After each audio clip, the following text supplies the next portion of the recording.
welcome to the Upkeep for Monday, August 10th, 2020. That's right, it's all the magic news you need in 10 minutes or less. And we're kicking off this episode of the Upkeep with a State of the Game update on Arena. That's right.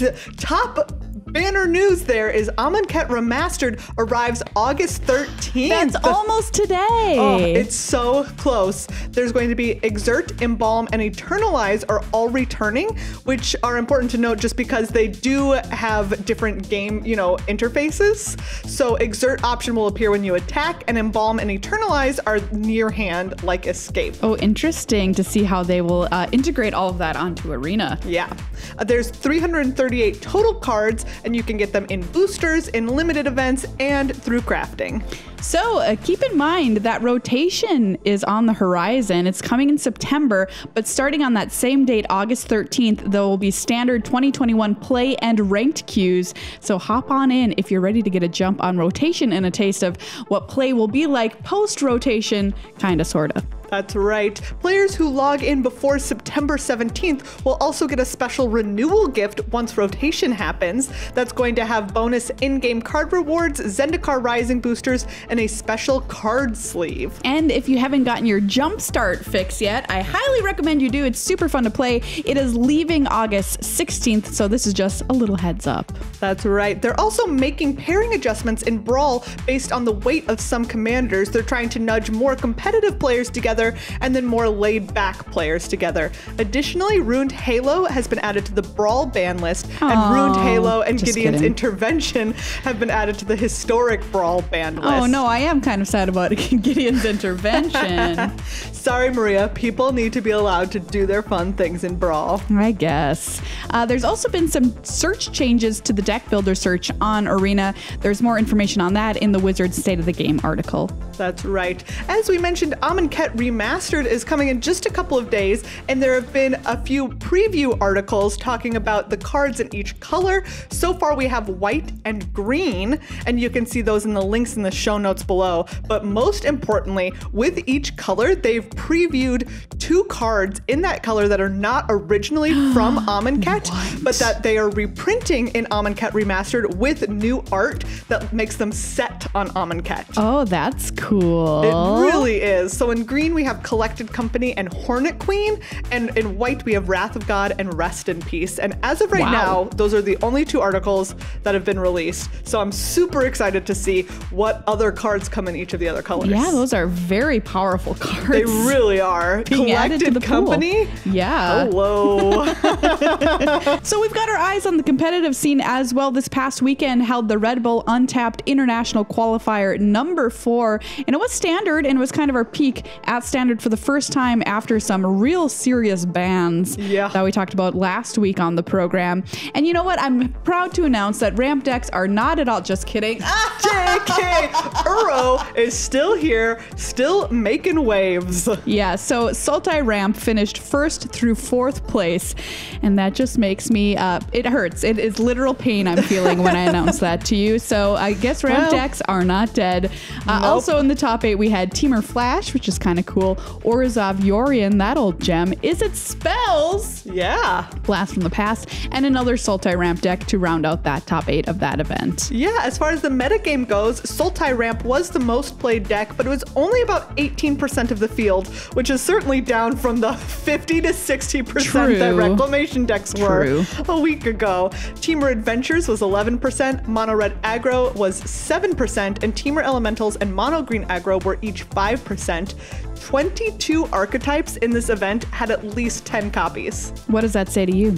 I mean, it's definitely a healthier format than it was a week ago. Yes. That, I think, is like the banner announcement here. We have reanimated the corpse that was standard. The disease still is in the bones, apparently, but he's walking around. Ooh.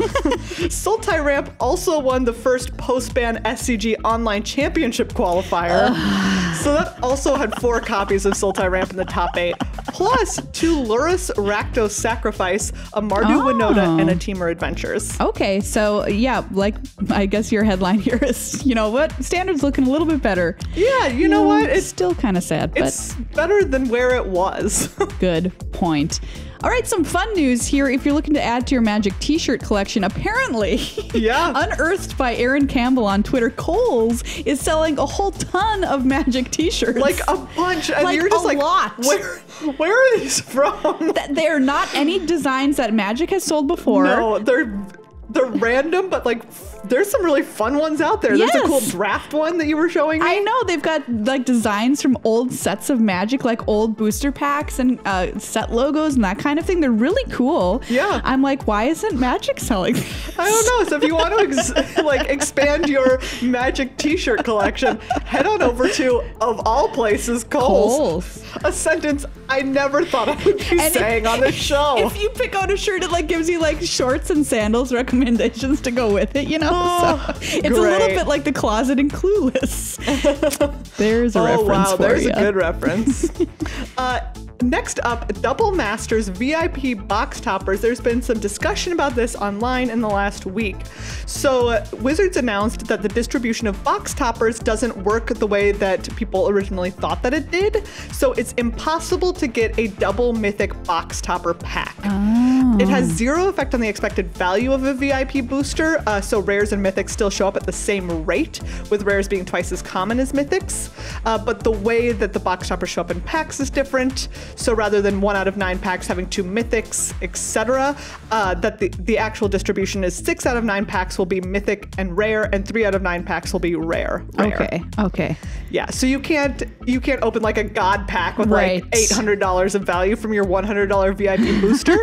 But it does mean that it increases your odds of having a single mythic and a rare, which is great. Yeah, that's good. Yeah, and so people are like, you know what? The worst part is that it was just incorrectly communicated by Wizards. So people might have purchased $100 booster packs, based on some missing information. Oh, okay. I see. Yeah, all right. So people are upset about that, rightfully so, incorrectly communicated. But hopefully people who are buying this product are still having a good time, like opening a rare and a mythic. Hopefully you're still opening some sick stuff. Yeah, because there are some really cool things in those VIP boosters. Yeah. But beware when you buy one of these boxes. Apparently the lack of security features in these is pretty bad, and they're easily searchable, meaning people will be able to figure out the distribution of Excuse me. Apparently a squirrel just sneezed in here. You figure out the distribution of the rares and the mythics and all that. So please only buy from a reputable source when you're buying this product, if you are in fact buying it. That's just a little PSA for you out there. Yeah, I mean, always good to buy your boosters from a reputable source. Don't buy them, from somebody in a back alley who opens up their trench coat. And it's just full of VIP Magic boosters. Just not recommended. Anyway, that's all the Magic news we have for you this week on the Upkeep. You can catch our full-length podcast. It's called Good Luck High Five, anywhere you listen to your podcast. And you can support our show over on patreon.com/GLHF Magic.